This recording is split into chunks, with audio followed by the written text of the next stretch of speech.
2023లో natural star Nani పంట పండింది. ఈ ఏడాది ఏకంగా 2 బ్లాక్ బస్టర్లు సొంతం చేసుకున్నాడు.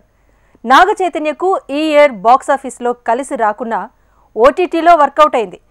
సాయి తేజ్కి కూడా ఈ ఏడాది మిక్స్డ్ రిజల్టే దక్కాయి. అయితే ఈ ఇయర్ బడా హీరోలు లేకున్నా ఆ రేంజ్లో చిన్న సినిమాలు మాత్రం మతి పోగొట్టాయి. బాక్స్ ఆఫీస్నే షేక్ చేశాయి. దసరా మూవీతో మాస్ హీరోగా మారిపోయాడు నాని. ఈ ఏడాది తనకి 100 కోట్ల వసూలు తెచ్చింది సినిమా.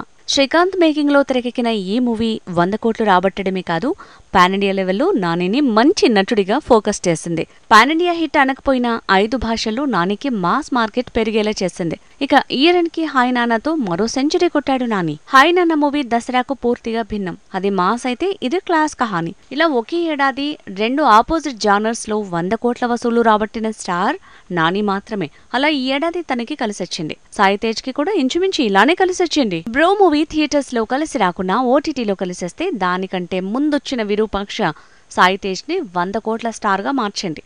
ఆ రేంజ్ లో ఈ మూవీ హిట్ అయింది. కాకపోతే మరో హీరో నాగ చైతన్యకి ఏడాది థియేటర్స్ కంటే ఓటీటీలే కలిసొచ్చాయి. దూత వెబ్ సిరీస్ హిట్ అవటమే కాదు, చైతన్యని నటుడిగా ఫోకస్ చేసింది. ఈ ఏడాది బడా స్టార్లు లేకున్నా మాస్ జానర్ కాకున్నా థియేటర్స్ లో పూనకాలు తెప్పించిన మూవీ బలగం. ఈ ఫ్యామిలీ ఎమోషనల్ డ్రామా ఏ రేంజ్ లో సెన్సేషన్ అయిందంటే ఊళ్ళలో స్క్రీన్లు తెరిచి మరీ సినిమాను వేసేంతగా పరిస్థితి మారింది. సోషల్ మీడియాలో వీడియో వైరల్ అయినట్టు టీవీలో, థియేటర్స్ లో, ఊళ్ళలో ఈ మూవీ వైరల్ అయింది. ఈ ఏడాది బలగంలానే సెన్సేషనల్ హిట్ అనిపించుకుంది బేబీ. ఇందులో విజయ్ దేవరకొండ తమ్ముడు ఆనంద్, వైష్ణవి అండ్ కో కలిసి చేస్తే 100 కోట్ల వసూళ్ల వరదలొచ్చాయి.